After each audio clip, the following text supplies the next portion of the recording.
Hello guys, so we're going to unbox this Hero GoPro 13. Now we just bought it in Virgin Store.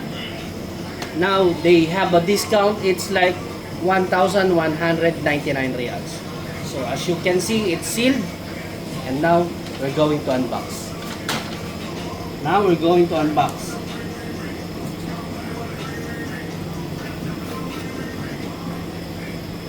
Here we go guys.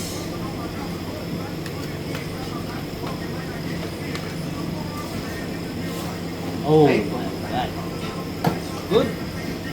Good.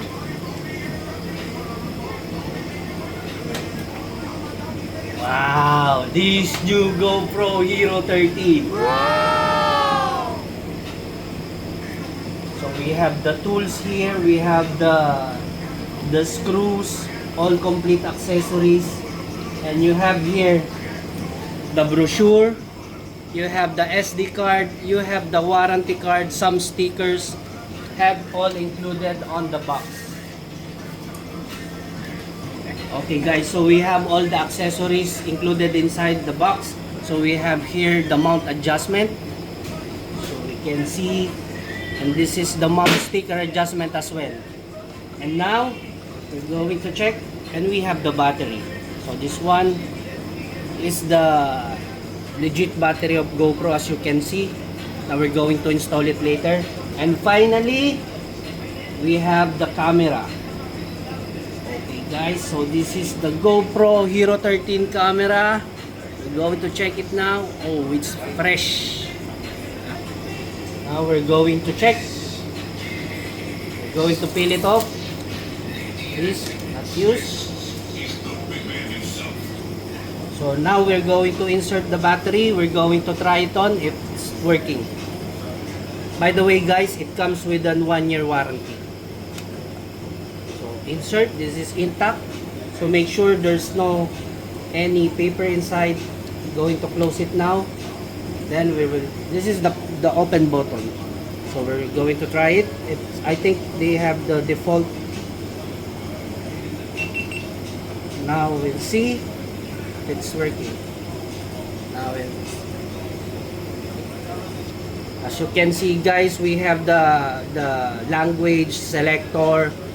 At the back, we're going to remove the sticker. You can see the back camera, the back screen, and we have the lens. Okay, now guys, we're going to go to the settings. So now we have the language settings. As you can see, we have the English, like we have the French, Dutch. You can select what language do you prefer.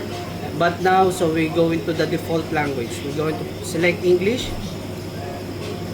And now you have the GoPro agreement rule, the terms and condition. As you can see, you're going to just tick the agree button.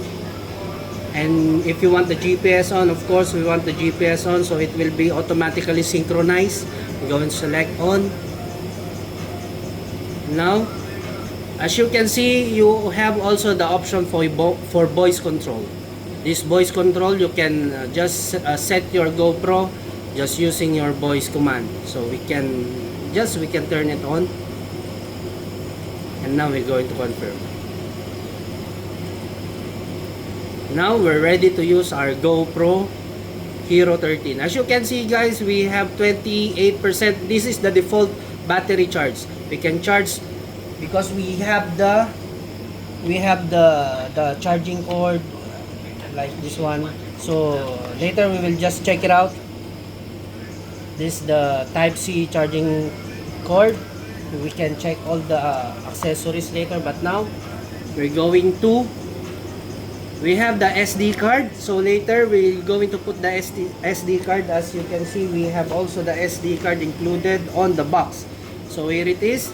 It comes with 64 GB. Yeah, it's 64 GB SD card. So later we're going to insert this one. Now guys, we have the 64 GB SD card. So we're going to insert the GoPro device. Just attach and just push it hard. So you will just recognize when this is already properly inserted. Now it will appear here. So we have the QR code here. You will scan it for your settings.